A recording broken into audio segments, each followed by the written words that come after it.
Herkese merhaba, Hayatım Örgü Motifistan'a hoş geldiniz. Bugün de sizler için yapımı çok kolay altıgen hırka çalışması hazırladım.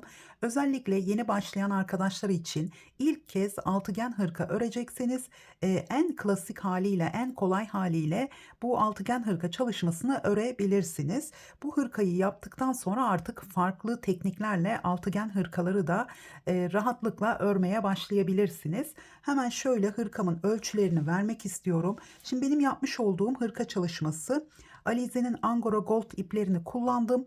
İplerimi 2 kat yaparak ördüm. Ayrıca şöyle 8 milimetre tığ kullanarak ördüm. Elimi oldukça gevşek tuttum. Ve kenar çalışması için de 6 milimetre tığ kullandım. 8 milimetre tığ kullandığım için hırkamız oldukça salaş ve yumuşak bir yapıya sahip oldu. Yünlü ipler kullanırsanız bu şekilde büyük tığ numaraları kullanarak rahatlıkla örebilirsiniz. Şimdi benim yapmış olduğum hırka aslında standart bedene uygun oldu. Yani 38 bedenden başlayıp X large bedene kadar rahatlıkla kullanabilirsiniz. X large bedende hırkamızın önü daha çok açık kalacaktır. Hemen şöyle ölçüleri de vermek istiyorum. Videonun başında son ölçüleri. Şimdi burada kol altından genişliği şöyle esneme yapmadan, yani esnetmeden 55 santimetre, bu şekilde. Henüz buhar ütüsü yapmadım. Zaten çok salaş ve yumuşak oldu. Yani çok esnemeye müsait oldu. O yüzden bu en küçük santimetre hesabı toplamda 110 santimetre genişliğe sahip. Biraz da buhar ütüsü yaptığımız zaman bu 120 santime yakın olacaktır. Dolayısıyla X large bedende rahatlıkla kullanabilir. Her zaman söylediğim gibi bedenler Almanya için hep bir beden küçük olarak düşünebilirsiniz. Şimdi burada hırkamızın şöyle uzunluğu, hemen şöyle çok uzun bir hırka çalışması yapmadım. Sizler sıralar ekleyerek yine boyunu uzun çalışabilirsiniz. Benim hırkamın uzunluğu yine buhar ütüsü yapmadan 51 santimetre. Bu da ütüden sonra 55 santimetreye ulaşacaktır. Bunun dışında şöyle kolumuzu da göstermek istiyorum. Balon kol çalışması yaptım. Burada kol birleştirmesinden sonra toplamda 9 sıra ördüm ve 2 sırada sık iğne çalışmasıyla tamamladım. Şimdi videonun başında bitmiş halini, sıraların tam sayısını veriyorum sizlere. Videonun içerisinde yine sıraları gösterdim. Evet, şöyle gördüğünüz gibi sık iğne çalışması yaptım. Son sırada burayı göstermedim, anlatmıştım size. 6 milimetre tığ kullanarak sık iğne çalışması yaptım. Zincirleri atlamadan yaptım ve oldukça düzgün durdu. Evet, sanırım şimdilik bu kadar yeterli. Hazırsanız ve hemen aşağıdaki abone ol butonuna bastıysanız hemen hırkamızın yapımına başlayalım. Motifimize başlarken hemen tığıma başlangıç ilmeği atıyorum. Şimdi 8 milimetre tığ kullandığım için ilmeklerimizi büyük yapmamız gerekiyor. Yoksa tığ çok takılır. O yüzden şöyle ilmeklerin mesafesini geniş alarak yapmanız gerekiyor. Şöyle 1, 2, 3, 4 ve 5 tane zincir çektim. İlk zincirin içine batıyorum. Buradan bir ip aldım ve şöyle kaydırmayla kapattım. Bu şekilde bir halka oluşturmuş olduk. Şimdi şöyle bir zincir çektim. Daha sonra tekrar halkanın içine batıyorum. Buradan bir ilmek aldım. Şu başlangıç ipimi de buraya şöyle çektim ve şöyle gevşek bir şekilde 2 ilmeğimi topladım. Yani burada sık iğne yapmış oldum. Şimdi sık iğnenin ikinci ilmeğine, bakın şurada ilk ilmeği var, ikinci ilmeğine batıyorum ve buradan bir ilmek aldım, şöyle uzattım, ikisini birlikte topladım. Bu bizim ilk ikili trabzanımız oldu. Şimdi tekrar yanına iki ikili trabzan yapıyorum. Gördüğünüz gibi ilmeklerimi geniş alıyorum bu şekilde, yoksa tığımız takılır. Hemen 3 zincir ve tekrar halkamızın içine 3 ikili trabzan. Şöyle eliniz alışana kadar biraz zorlanabilirsiniz. Ama daha sonra bir iki sıra yaptıktan sonra eliniz alışacak. Tığınız takılmadan şöyle zincirlerimizi çekelim. Yine 3 tane çektim. Tekrar 3 ikili trabzan yapıyorum. Toplamda 6 tane üçerli trabzan grubumuz olacak. Aralarda 3 zincirimiz var.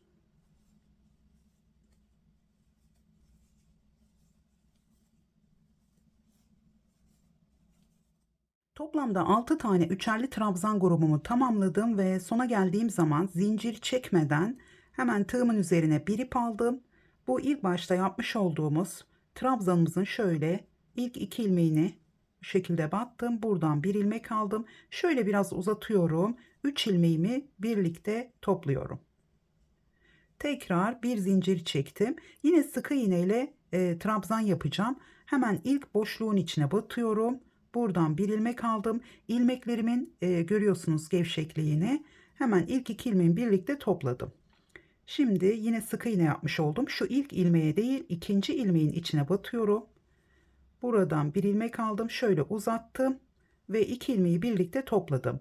Bu şekilde sık iğne ile trabzan yaptığımız zaman diğer trabzanlara göre biraz daha kalın oluyor.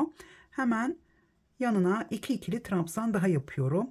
Elimizi şöyle gevşek tutarak, rahat bırakarak öreceğiz. Arada bir zincirimiz var. Şimdi yarım köşe yaparak başladım. İkinci sırada 6 tane köşemiz olacak. Hemen sıradaki boşluğa atladım. 3 ikili trabzan, 3 zincir, tekrar 3 ikili trabzan. Şöyle üçüncü ikili trabzanımı yaptım. Yine arada bir zincirimiz var. Tekrar sıradaki köşeye geldim. Aynı şekilde 3 ikili trabzan, 3 zincir, tekrar 3 ikili trabzan yapıyoruz. İkinci sırayı aynı şekilde tekrar edelim.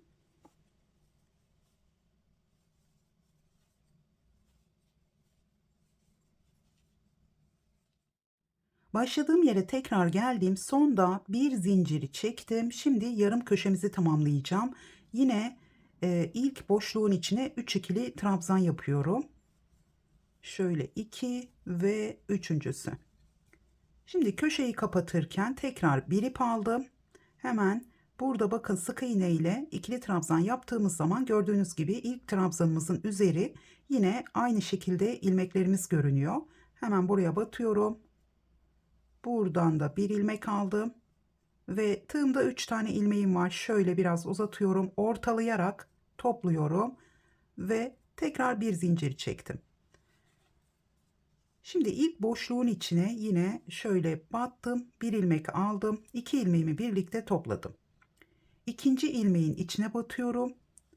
Buradan yine bir ilmek aldım, şöyle uzattım, 2 ilmeğimi tekrar topladım. Tekrar 2 ikili trabzan yapıyoruz.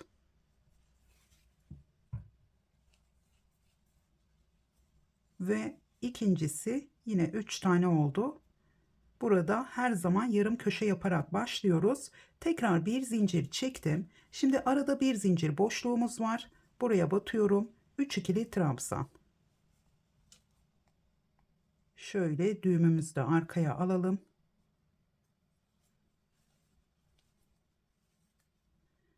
Tekrar bir zincir ve yine köşemizi yapıyoruz. 3 ikili trabzan, 3 zincir ve 3 ikili trabzan. Evet, üçüncü sırayı da aynı şekilde tamamlayalım.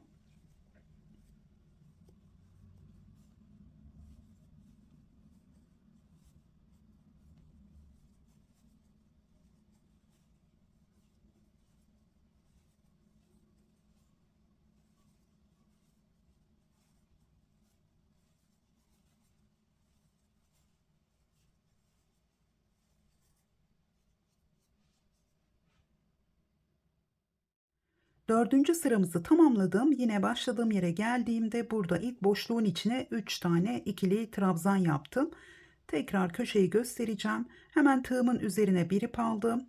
Zincir çekmeden ilk trabzanın üzerine batıyorum. Buradan bir ilmek alıyorum. 3 tane ilmeğim var. Hepsini birlikte topladım. Bir zincir çektim. İpimi kesiyorum. Şimdi yeni renkle nasıl başladığımızı göstereceğim. Evet, altıgen motifimizi oluşturmuş olduk. Hemen şöyle tığıma başlangıç ilmeğimi atıyorum. Herhangi bir köşeden başlayabilirsiniz. Şöyle battım. Buradan bir ilmek aldım. Tığımdaki ilmeği tuttum bu şekilde. Şimdi şu ipimizi de şurada tutuyorum. 2 ilmeği birlikte topladım. Yine sık iğne yaparak başlamış oldum. Şu bir değil, ikinci ilmeğin şöyle bakın Zorlanırsa bu şekilde biraz oynattığımız zaman rahatlıkla tığımız giriyor. Hemen buradan bir ilmek aldım. Yine 2 ilmeğim var. İkisini birlikte topladım. Sizler burada 3 tane zincir çekerek de ilk trabzanınızı yapabilirsiniz. Tekrar buraya 2 ikili trabzan yapıyorum.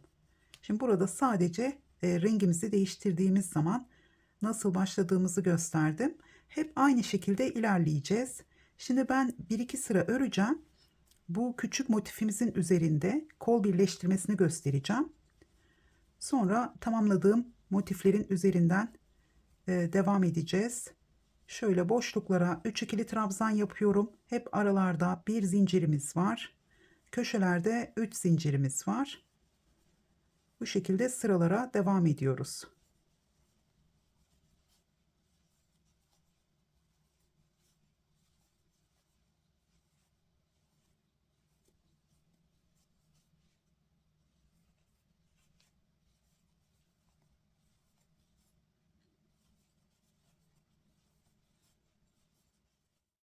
Evet, ben 2 sıra daha ördüm. Şimdi bu küçük motifin üzerinde kol birleştirmesini ve kola nasıl devam edeceğimizi göstereceğim. Sizler sıralar eklemeye devam edeceksiniz. Şimdi ben standart ölçülere göre, yani birkaç bedene birden olacak şekilde sıralar ekledim. Sizler de benimle aynı ip ve tığ kullanıyorsanız, tığ numarasıyla örüyorsanız, o zaman sizler de aynı şekilde devam edebilirsiniz. Bu hırka biraz salaş, kolları geniş, yani balon kol diyebileceğimiz bir çalışma oldu. Şöyle göstermek istiyorum. Şimdi size de motifin katlanışını göstereceğim. Burada kol evinizin genişliği olana kadar örmeye devam edebilirsiniz. Eğer sizler daha dar bir kol olsun istiyorsanız daha az sıra eklemeniz gerekiyor. Kendi giymiş olduğunuz bir hırkanın üzerine bu katlamış olduğumuz motifi, bakın bu bedenimizin yarısı. Bu motifi şu kol bölümüne koyarak ölçebilirsiniz. Fakat o zaman bedene daha fazla sıra eklemeniz gerekiyor. Şimdi ben burada bedene çok fazla sıra eklemeyeceğim. Bu şekilde salaş ve balon kollu bir hırka olacak. Hemen şöyle kol evinin genişliğini vereceğim. 24 santimetre, şöyle esneme payımız var. Çünkü çok salaş oldu. 25 santimetre genişliğinde oldu. X large beden dahil olmak üzere bütün bedenler rahatlıkla kullanabilir. Şimdi burada beden genişliğimiz de yine 25-26 santimetre. Burada bedenimizin yarısını tamamlamış olduk. Burası yine 26 santimetre esneme payıyla birlikte. Çünkü örgümüz biraz kendini topluyor. Yünlü iple ördüğüm için 26 santimetre rahatlıkla 26 santimetreye denk geliyor.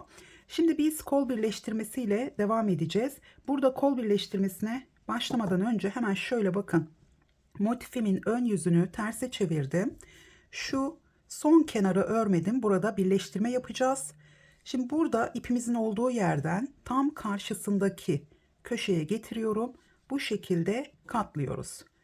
Bakın böyle katladığımız zaman gördüğünüz gibi bedenimizin yarısı bitmiş oluyor. Burası beden kısmı, burası da kol kısmı olmuş oluyor. Şimdi buradan hemen devam edelim. Bu şekilde küçük motifin üzerinde devam ediyorum. Çünkü daha rahat görebilirsiniz böylece.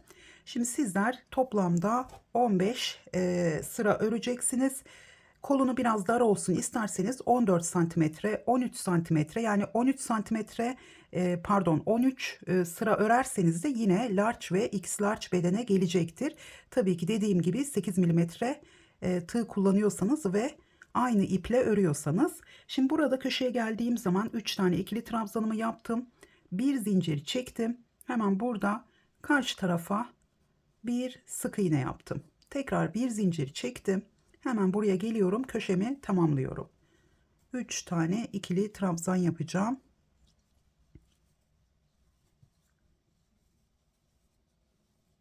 Şimdi tekrar arada bir zincirimiz var. Burada sık iğne ile birleştirme yaptığım için zincir çekmeyeceğim. Şöyle tersten batıyorum. Buradan değil, şuradan, ipim arkada gördüğünüz gibi şuradan şöyle geçirdim. Buradan bir ip aldım. 2 ilmeği birlikte topladım. Tekrar bir ip aldım. Yine 3 tane ikili trabzan yapıyorum. Sıradaki boşluğa. Tekrar zincir çekmeden karşı taraftaki sıradaki boşluğa şöyle tersten tığımı geçirdim. Buradan bir ip aldım. 2 ilmeği birlikte topladım. Tekrar buraya geldim. Hemen 3 ikili trabzan.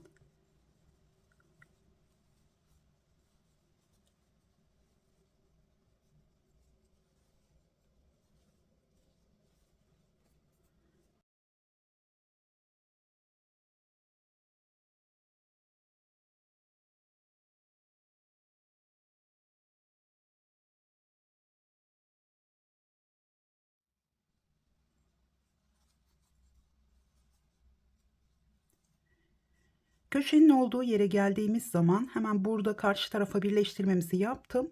Tekrar buraya geliyorum. Köşenin içine 3 ikili trabzan yapıyorum. Burada köşemizi tamamlıyoruz.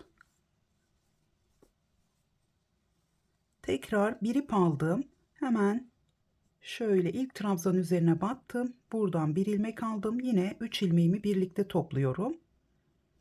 Şimdi burada bir zincir çektim. Şöyle ilmeğimi çıkartıyorum. Burada köşe boşluğuna şöyle yine üstten batıyorum ters taraftan. Buradan ilmeğimi taktım ve bu tarafa çektim. Şimdi tekrar zincir çekmeden, zaten zincir çektikten sonra buraya çektim ilmeğimi. Hemen bu köşemizi şöyle köşenin içine geldim. Şöyle iki ilmeğimi birlikte topladım. Şimdi burada yine trabzan yapacağım. Kola devam ediyorum. Buradan ikinci ilmeğin içinden ilmeğimi çıkardım. İki ilmeği birlikte topladım. Şimdi burada iki tane köşe boşluğumuz yan yana gelmiş oldu. Buradan devam ediyorum. Şimdi ilk boşluğun içine bir ikili trabzan yaptım. İki ikili trabzan daha yapıyorum. Şöyle ikincisi. Şimdi burada kola aynı şekilde devam etmeyeceğim. Yani aralarda bir zincir çekmeden devam ediyorum. Çok hafif bir küçülme olacak bu şekilde. Yine sıradaki boşluğa 3 ikili trabzan yaptım. Tekrar zincir çekmeden sıradaki boşluğa 3 ikili trabzan. Şimdi burada kolumuzu uzatırken dilerseniz bedenleri birleştirdikten sonra üzerinize giyerek kola ne kadar sıra ekleyeceğinize karar verebilirsiniz. Ya da burada birleştirmeden de yine ölçerek devam edebilirsiniz ama en azından diktikten sonra yani birleştirmeyi yaptıktan sonra devam edersiniz daha sağlıklı olur. Çünkü bu şekilde giydiğiniz zaman yine fark ediyor bir iki sıra. Evet, bu şekilde devam ediyorum. Gördüğünüz gibi sıraya buradan başladım. Birleştirme yaptığımız ilk köşeden başladım ve bu şekilde devam ediyorum. Şimdi hemen bu sırayı tamamlayacağım. Yeni sıraya nasıl başladığımızı göstereceğim. Yine köşenin olduğu yere geldim. Buraya da 3 tane ikili trabzan yapıyorum. Şimdi arada zincir çekmeden ilk trabzanımızın, bakın birleştirdiğimiz yere geldim. İlk trabzanımızın üzerine batıyorum. Yine buradan bir ip aldım. Şöyle kaydırmayla kapattım. Şimdi burada boşluğumuz bu kaydırma yaptığımız ilmeğe yakın olduğu için buradan başlayacağım. Yeni sırada birleştirme yaptığımız zaman buradaki yani sıradaki boşluğa yakın olacak. O zaman oradan devam etmeniz gerekecek. Şimdi şöyle hemen ilmeğimi biraz gevşek bıraktım. Yine geriye doğru battım. Buradan bir ilmek aldım. İki ilmeğimi birlikte topladım. Yine ikinci ilmeğin içine batıyorum. Bu başlangıç trabzanlarını hep aynı şekilde yapıyorum. Motifimizi yaparken de bunu gösterdim. Şöyle bir trabzan yaptım. Şimdi burada bir trabzan yaparak başlıyorum. Buraya sıkıştırmayacağım yani iki tane trabzanı. Sırayı tamamlayıp geldiğimiz zaman buraya iki tane trabzan yapacağım. İkincisini bu üçüncü trabzana birleştirerek yeni sıraya başlayacağız. Yine sıradaki boşluğa atladım. Bir trabzan yaptıktan sonra sırasıyla her boşluğa 3 tane ikili trabzan. Şimdi bir sıra burada başladığımız gibi başlıyoruz yeni sıraya. Bir sırada bu sırayı tamamladığım zaman göstereceğim nasıl başladığımızı. Hep aynı şekilde tekrar edecek. Birinci sıra bu şekilde biraz önce başladığımız gibi. İkinci sırada da şimdi sona geldiğim zaman gösterdiğim gibi olacak.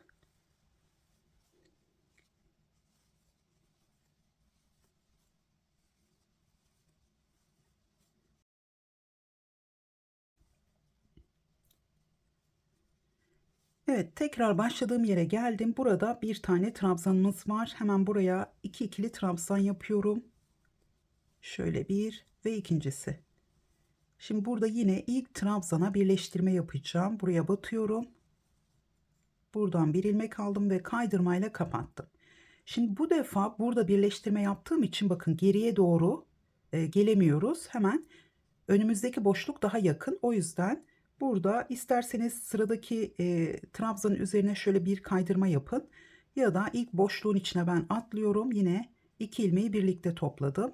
Çünkü ilmeklerim geniş olduğu için kaydırma yapmadım. Hemen burada yine ilk trabzanımı yapıyorum bu şekilde. Sizler 3 zincir de çekebilirsiniz. Yani kaydırmayla boşluğa gelip hemen 3 zincir çekerek de devam edebilirsiniz. Evet, ikinci sıraya da bu şekilde başladım.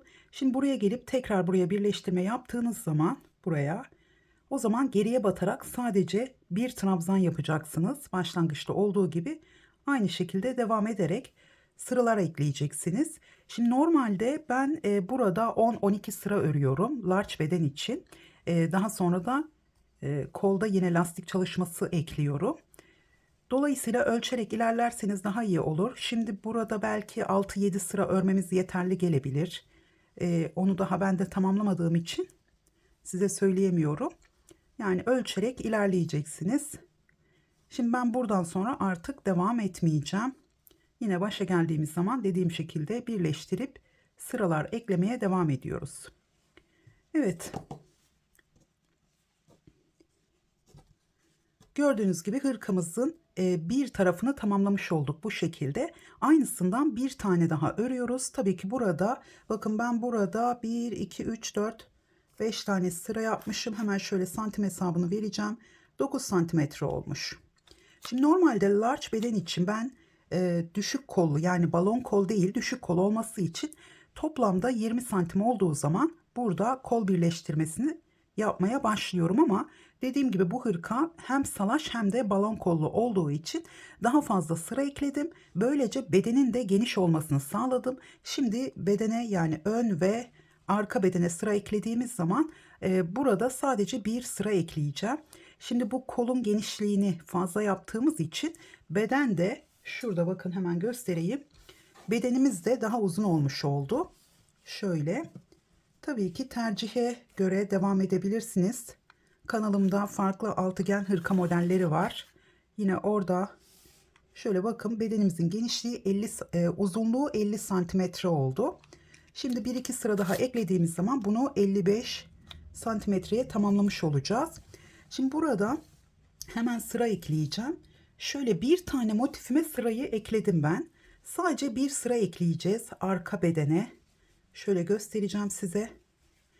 Şimdi motifimizi katlayıp birleştirmemizi tamamladıktan sonra bu şekilde karşılıklı koyalım.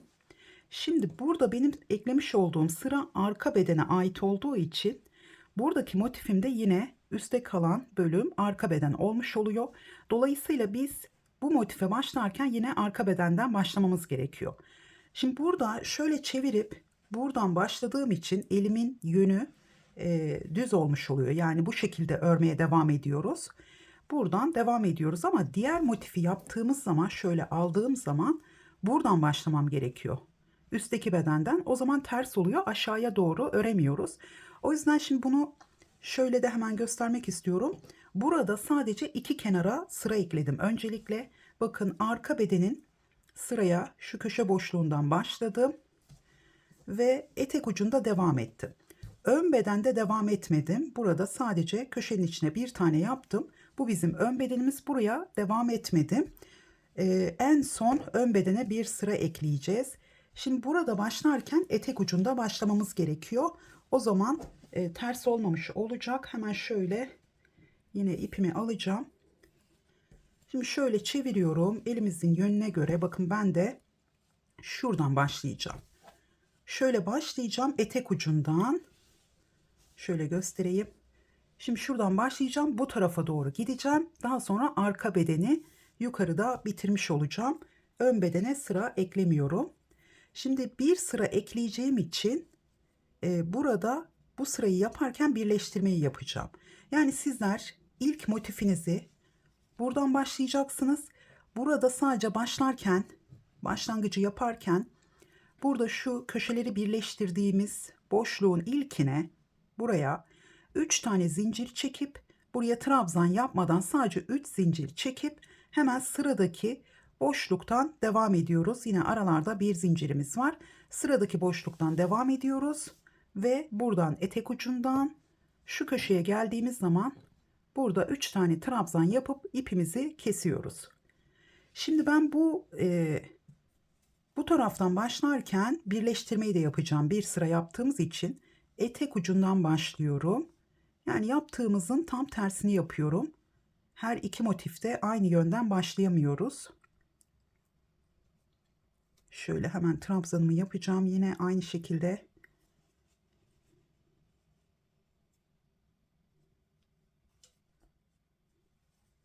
Buraya 3 tane ikili trabzan yaptım. Bir zincir, tekrar boşluktan devam ediyorum sırasıyla. Şimdi sadece etek ucundaki kenarı örüp köşede, yani şu köşeye geldiğimiz zaman yine yarım köşe yaptıktan sonra diğer motifle birleştirme yapacağız. Şimdi bu hırka çalışması yeni başlayanlar için olduğu için özellikle çok fazla sıra ekleyerek yapmıyorum. Bu şekilde bir tane ördüğünüz zaman diğer altıgen hırka modellerini de daha kolay yapabilirsiniz. Çünkü bu en temel hali. Aslında hiç sıra eklemeden de birleştirebilirsiniz. Yani burada hiç sıra eklemeden birleştirme yaparsanız şu köşelerde, bakın onu da göstereyim size. Eğer ilk defa altıgen hırka yapıyorsanız şöyle motifimizi çevireceğim. Şimdi burada hiç sıra eklemeden şu İlk trabzanın üzerinden şu köşenin zincirini bırakıyoruz. Çok küçük bir yaka payı vermiş oluyoruz. Şu şekilde aslında altıgen hırkanın orijinali bu şekilde. Yani ilk bu şekilde başlamış. Şöyle birleştirme yapıyoruz. Burada şurada da bakın köşenin birleştirmesini bu tarafa çekeceğim. Şöyle çekiyorum.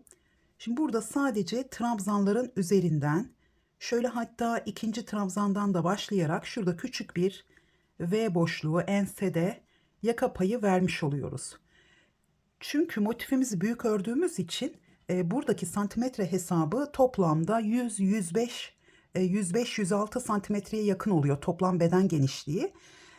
Fakat ben bir sıra eklemek istedim çünkü ön bedenin çok açık kalmaması için, yani ön beden biraz açık kalıyor bu şekilde yaptığımız zaman. Yani ön bedenleri açık kullanırım derseniz hiç sıra eklemeden de burada birleştirmenizi yapıp hırkanızı sadece kolları uzatarak tamamlayabilirsiniz. Evet, şimdi ben şu sırayı tamamlayacağım. Hemen birleştirmeyle devam edeceğiz.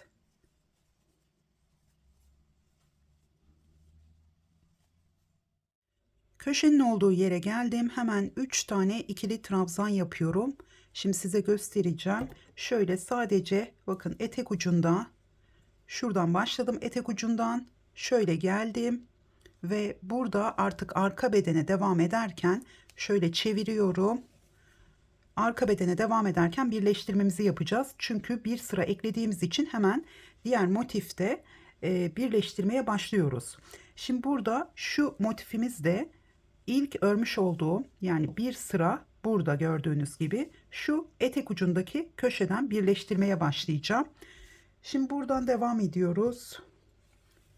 Hemen şöyle ilmeğimi taktım. 3 tane ikili trabzanımı yaptım. Bir zincir çekiyorum. Karşı tarafta köşenin içine yine şöyle battım. Bir sık iğne yapıyorum. Tekrar bir zincir, hemen burada köşeyi tamamlıyorum. Dediğim gibi diğer motifte, yani karşı bu motifimizi yaparken arka bedenin üstten başlamıştım sıraya, yakanın olduğu yerden. Burada ise etek ucundan başladım. Yine etek ucundan birleştirme yaparak devam ediyoruz. Şimdi şöyle konuşurken burada trabzanlarımı yapmayı unutmuşum. Köşenin içine 3 tane trabzan yapıyorum önce. Şimdi karşı tarafta önce sıradaki boşluğa şöyle arkadan aldım. Kolda yaptığımız gibi yine 2 ilmeği birlikte topladım. Burada kafanız karıştıysa bedenleri tamamladıktan sonra dikerek de birleştirebilirsiniz. üzerinden kaydırma yaparak da yine arka bedeni birleştirmesini tamamlayabilirsiniz. Yine 3 tane ikili trabzanımı yaptım. Tekrar karşı tarafta sıradaki boşluktan şöyle aldım ve sık iğne ile birleştirmemi yaptım. Şimdi yakanın olduğu yere kadar bu şekilde devam ediyorum. Sadece son köşe boşluğuna bir ikili trabzan yapacağım. Hemen orayı nasıl birleştirdiğimizi de göstereceğim.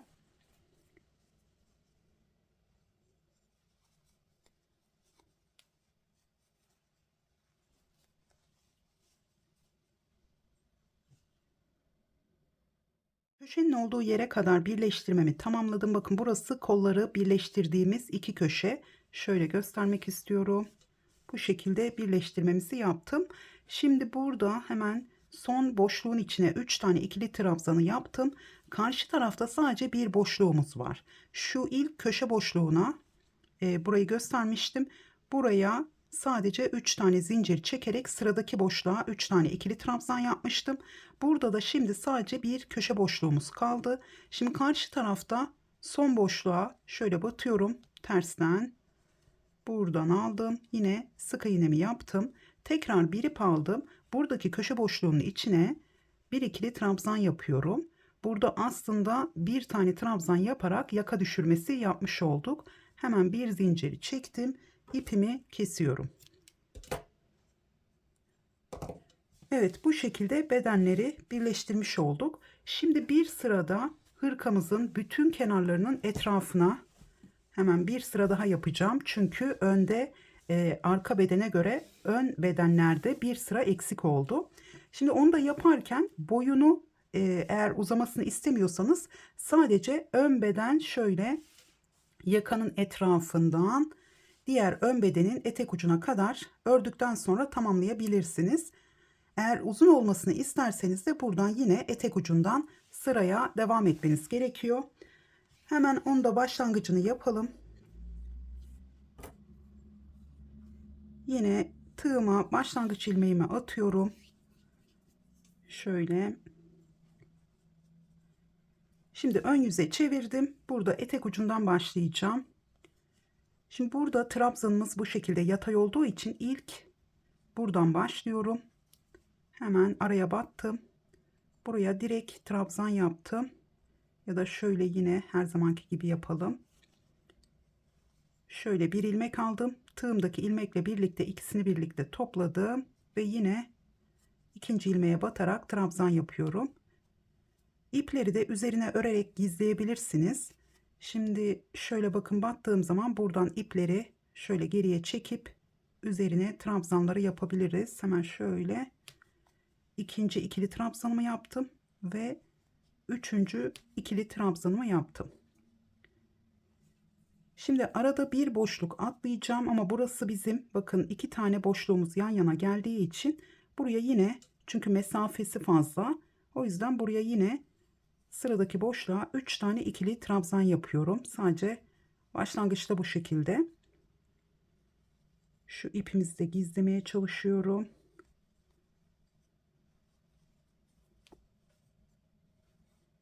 Evet, başlangıçta şu trabzanımız yatay olduğu için buraya 2 tane yan yana üçerli trabzan grubu yapmış olduk. Şimdi yine arada 3 tane trabzanımı atlıyorum. Sıradaki boşluklardan devam ediyorum. Burada bir zincir çekmedim. 2 tane yan yana olduğu için burada da bir zincir çekmedim. Burada da çekmedim. Bundan sonra bir zincir çekeceğim. Çünkü aşağıya doğru bedenimizin sarkmaması için. Şöyle ipim karıştı. 2 kat olduğu için hemen buradan devam ediyorum. 2 ve 3. ikili trabzanımı yaptım. Şimdi bir zincir çekerek devam edebiliriz. Hemen sıradaki boşluğa atlıyorum. Yine 3 ikili trabzan.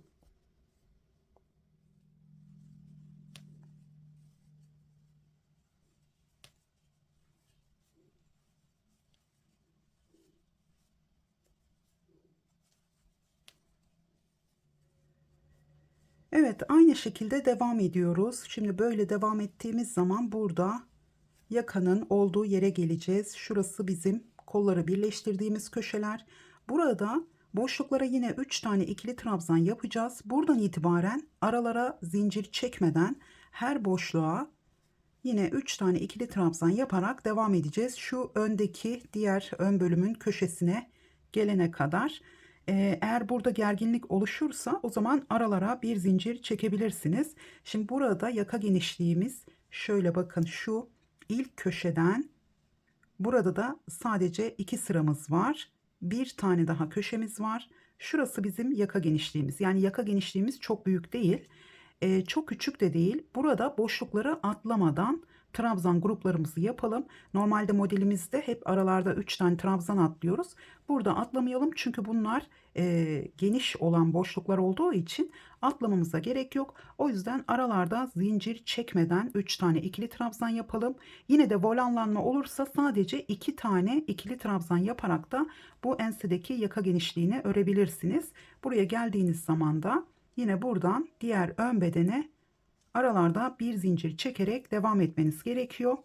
Etek ucuna geldiğiniz zaman karşı tarafta, buraya geldiğiniz zaman bakın burada motifimizi yaparken yarım köşeyle nasıl başlıyoruz? Burada da yine bu köşenin içine 3 tane ikili trabzan, aynı şekilde motifte olduğu gibi yarım trabzanla burayı buradan ilmeğimizi alıp 3 ilmeği toplayarak kapatalım.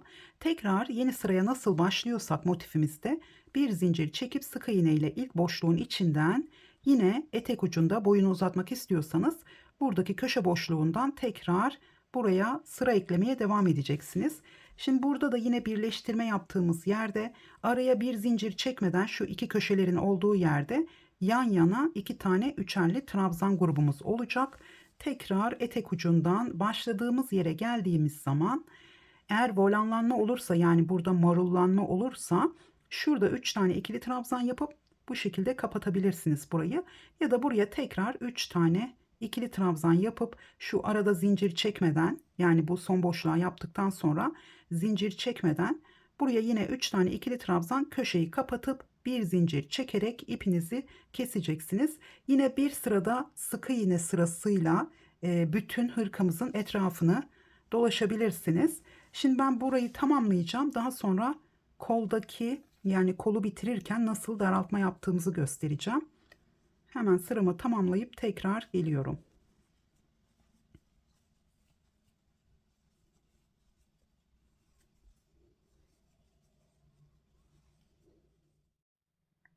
Evet, ben sırayı tamamladım. Hemen şöyle yakanın olduğu yeri göstermek istiyorum. Bakın bu şekilde oldu. Yeterli bir açıklık oldu benim için.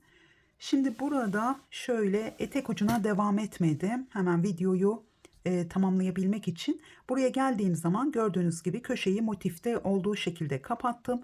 Şimdi burada farklı başlamıştık. Gördüğünüz gibi buradan devam edip gelmediğim için burayı aynı şekilde kapatmamış oldum.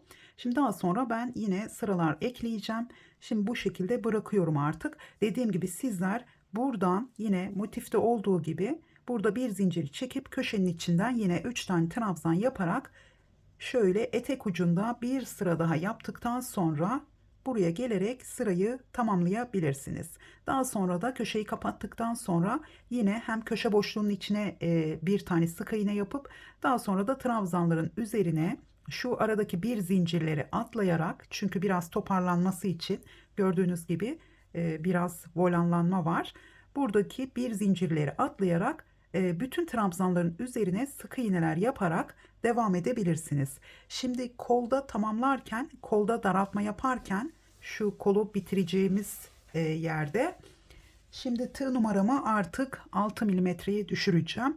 Yine aynı şekilde bedenlerde kenarları yaparken de ister sık iğne yapın, isterseniz kaydırma yapabilirsiniz. O zaman sizler de tığ numaranızı küçük kullanabilirsiniz. Gerginlik oluşursa bir zincir yerlerine de yine sık iğne yapabilirsiniz. Hemen şöyle tığıma bir başlangıç ilmeği atıyorum. Şimdi ben burada kolları birleştirdikten sonra sadece bir sıra ördüm. Size gösterebilmek için şimdi sizler burada kolunuzun uzunluğu ne kadar olacaksa o kadar sırayı ekledikten sonra sonda Bu şekilde başlayarak daraltma yapabilirsiniz. Şimdi ben burada lastik çalışması yapmayacağım. Sizler eğer örgüden anlıyorsanız tığ işi lastik çalışması yapabilirsiniz. Ben sıkı iğne ile hemen kolumuzu balon kola dönüştüreceğim. Şimdi burada ilk trabzanın üzerine batıyorum. Hemen bir sık iğne yaptım. Şimdi sıradaki iki sık iğneyi şöyle sıradakinin üzerinden aldım. 3 tane ilmeğimi birlikte topladım. Aralarda zaten kolda bir zincirimiz yok. Sıradakinin üzerine bir tane yaptım. Sıradaki iki tanesini keserek ilerliyorum. Önce ilkinden bir ilmek aldım, sonra diğerinden. Şimdi bu eğer geniş olursa sizin yapacağınız sıralara göre o zaman bu ilk sırayı söküp bütün trabzanlarımızı ikisini birlikte keserek de devam edebilirsiniz. Şimdi ben bir tane sık iğne yaptım. Tekrar sırasıyla iki taneyi keserek teke düşürdüm. Bir sık iğne, bir tane teke düşürüyoruz. Şimdi bu ilk sırada kesme işlemini yaptıktan sonra artık birkaç sıra sık iğne yapabilirsiniz. Şimdi ben burada en fazla 3 sıra yapmayı düşünüyorum ya da 2 sıra yaparak da bitirebilirim. Şöyle yine bir tane sık iğne yaptım. 2 tanesini keserek ilerliyorum. Dediğim gibi eğer geniş olursa burada hep keserek de yapabilirsiniz. Yani hep bu şekilde 2 taneyi teke düşürerek şöyle devam edebilirsiniz.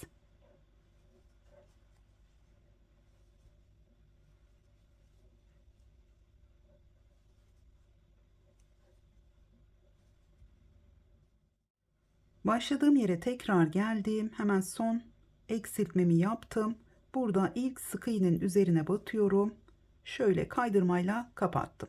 Şimdi bir zincir çektim. Yine kaydırma yapmış olduğum aynı sık iğnenin üzerine battım. Tekrar bir sık iğne yaptım. Şimdi bütün sık iğnelerin üzerine bir tane sık iğne yaparak devam ediyorum. Burada dediğim gibi 2 sıra ya da 3 sıra yapmayı düşünüyorum. Böyle içe doğru kıvrılan bir balon kol olması için. O yüzden sıralar eklerken kolunuzun tam uzunluğunda yaparsanız daha iyi olur. Ya da sizler burada 4-5 sırada sık iğne sırası ekleyebilirsiniz. Şimdi bu ilk sırayı yaptığımız zaman daralma oluyor ama 1-2 sıra yaptıktan sonra bu daralma daha iyi kendini gösteriyor. Şöyle hemen bakalım. Şimdi ben bir tek bir de çift olarak daraltma yapmış oldum. Gördüğünüz gibi yeterli. 1-2 sıra daha ördüğüm zaman bu biraz daha daralacak. Sık iğne sırası olduğu için. Ya da dediğim gibi hepsini keserek de ilerleyebilirsiniz. Siz de benim gibi aynı genişliğe sahip, aynı sıra sayılarına sahip kol ördüyseniz, yani bu kol genişliğiniz aynısıysa hepsini teke düşürerek de keserek ilk sırayı, sık iğne sırasını tamamlayabilirsiniz.